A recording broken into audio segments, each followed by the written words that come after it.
All right, old school NBA fans, self-research, NBA facts. Got another video for you.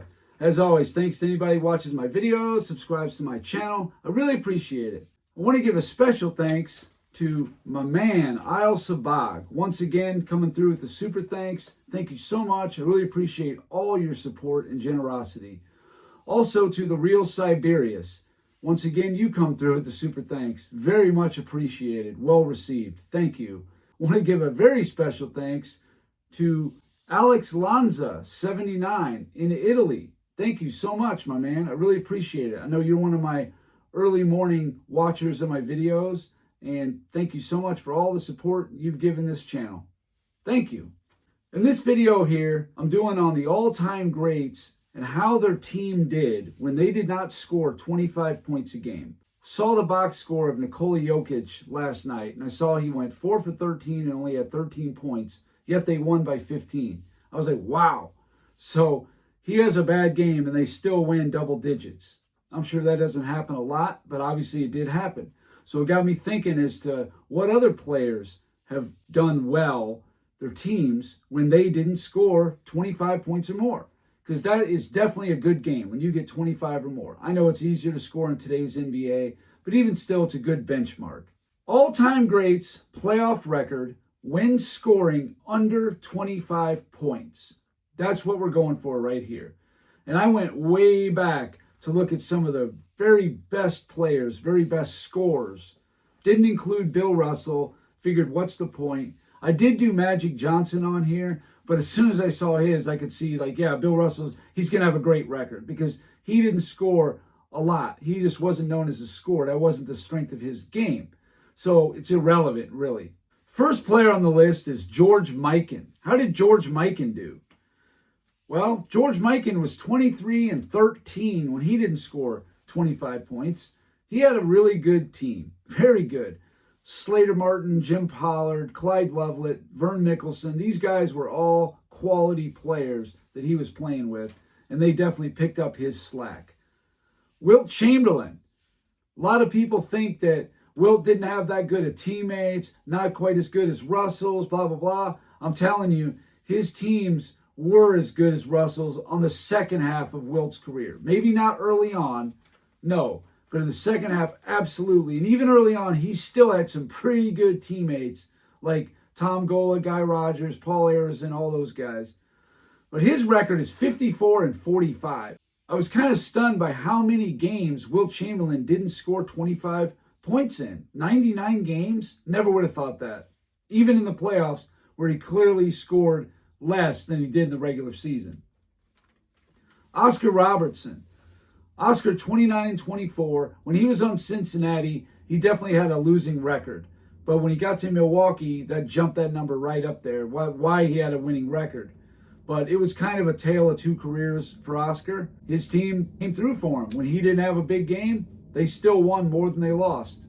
This is a very interesting one. Kareem Abdul-Jabbar. Kareem was 10 and 2 when he was on Milwaukee. He just didn't have a lot of games scoring under 25 points.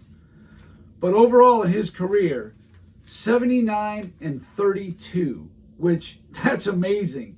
I know the last 3 or 4 years of his career, he wasn't scoring 25 points hardly at all. I mean, he would have won every 5-6 games, maybe something like that. And then in like 89, it was even fewer. I don't even think he scored 25 the whole playoffs in 89.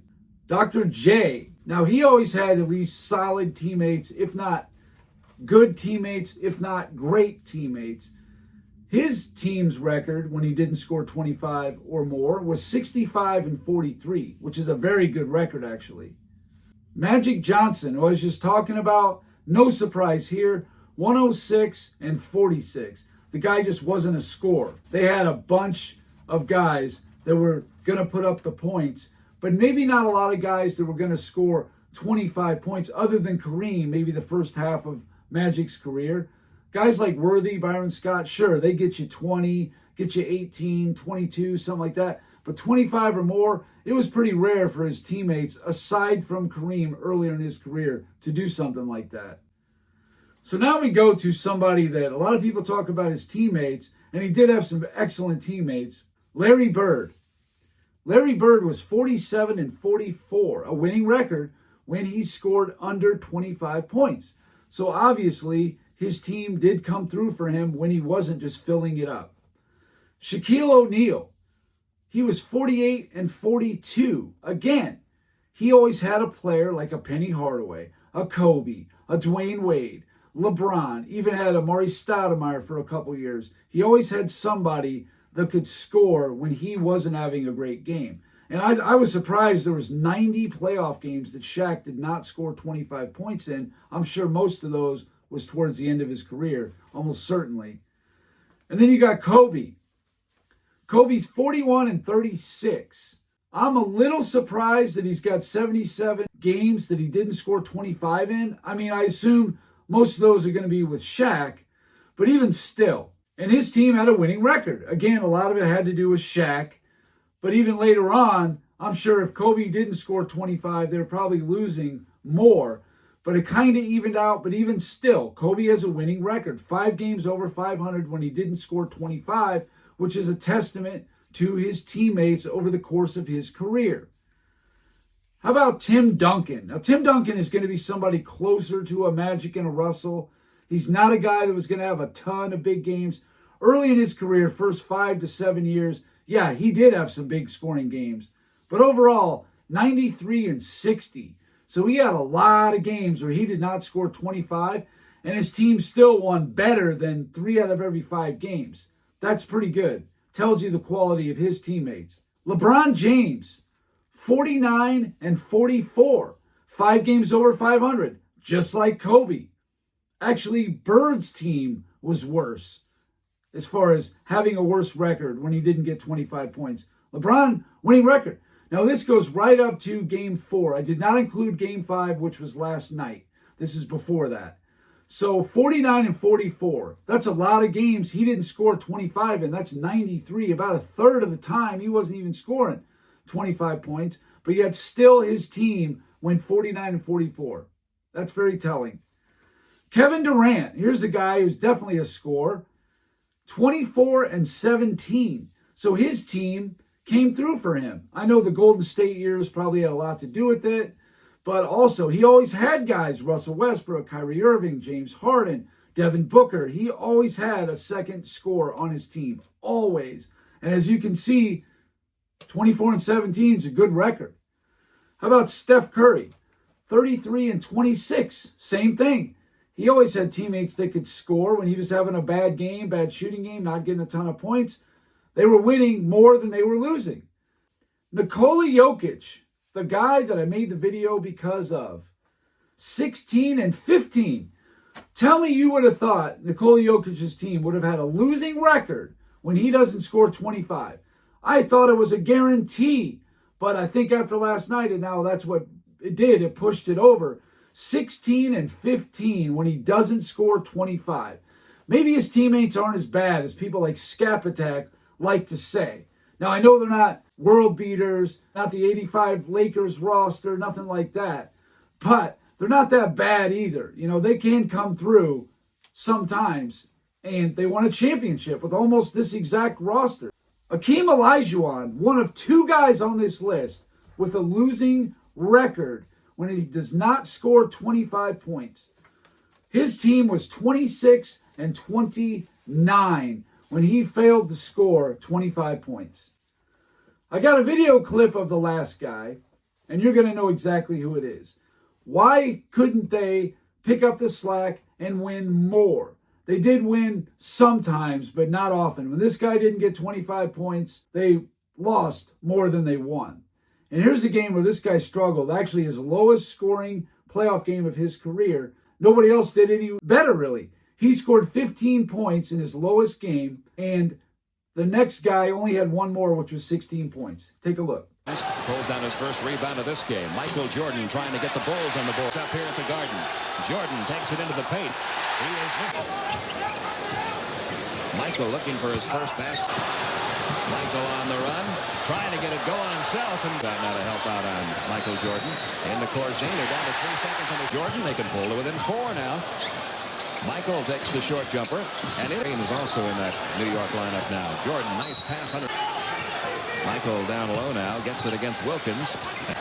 Paxson had a hot hand early in this quarter. Off to Sellers. His jumper, an air ball into the hands of Michael Jordan. There we go. 6:45 remaining. Michael. A near steal by Vandeweghe that leaves Paxson open for the three-point effort. Can't get it to fall. Sellers the rebound. Michael Jordan. Michael Jordan. Three now. The steal by Michael. He has Kiki to beat, and he'll do that. Michael with 5 seconds left on the clock. Comes up. Michael Jordan. Couldn't get in corner. Gives it to Michael. Michael through the paint. Invented a shot. Couldn't. Scottie Pippen along the baseline. Got a good shot, I don't think. Michael Jordan. Scottie Pippen going for the basket. Ewing interferes. Jordan takes it over Tucker. Woodward. Michael to Will Perdue. Michael dishing off period because he was in foul trouble. And there he draws a crowd off to Will Perdue. So that was the 1989 Eastern Conference semifinals. Bulls and Knicks. Michael Jordan had 15 points. John Paxson had game high for the Bulls. He had 16. That's it. Of course they got beat. That's what I'm saying. You saw those guys shooting air balls, trying to dunk on Ewing, whatever. Lost without Jordan. But for some reason, if Jordan had a bad game, a lot of the times his teammates did too. Maybe they fed off Jordan, whatever. But not many times Jordan having a bad game, I had a teammate who had a good game anyway. Sure, it happened. There's a few exceptions. For the most part, not really, though. Michael Jordan's playoff career, when he did not score 25 points or more, his record is 11-16. That's it. 27 games. That's about 15% of his career. He did not score 25 points. That right there is amazing. But the fact that they only went 11-16 when he didn't, this is a team that won 2 3-peats. I broke it down into 3 segments of Jordan's career. 1985 to 1990, 1-9. So if he doesn't score 25, it's a guaranteed loss. 91 to 95, 4-4. So it's hit or miss. Sometimes win, sometimes lose. And this is a team that won 3 championships in a row. The second 3-peat was a different animal. 7-3 record when Jordan didn't score 25. But part of that, though, is because the scoring had went down. No longer were they scoring over 100 points. It was more like low 80s to mid 90s, typically where you're going to find the score.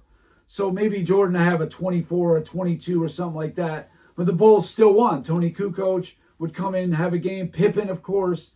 But overall, Jordan has the worst record of all the players I just named you when he doesn't score 25.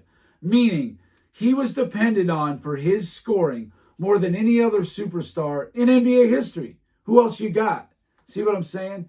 It's crazy how much they depended on Michael Jordan's scoring. I mean, if he didn't have a big game, they were in trouble. In the second 3-peat, because of the low scoring and their high quality defense, they might have got away with it. But for the most part, they weren't getting away with it. I just thought this was very telling, very interesting stuff. Nikola Jokic, a winning record. All the people talk about his teammates, about what bums they are. They won a championship. I know it was an easy road to the championship in 2023. It was a piece of cake, really. But still, come on. His teammates are not that bad. They are at least serviceable, if not even pretty good, some of those guys.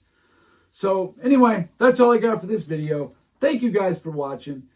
If you liked it, please hit the like button. If you wouldn't mind sharing it, that would be excellent. If you haven't subscribed already, please do. I've been giving daily content. I tried to use a microphone. Some of you guys had mentioned about the audio, and it was just not coming through good at all. Just bear with me. I will be getting better microphone so it doesn't sound quite as bad as it does now. That's it. Until next time.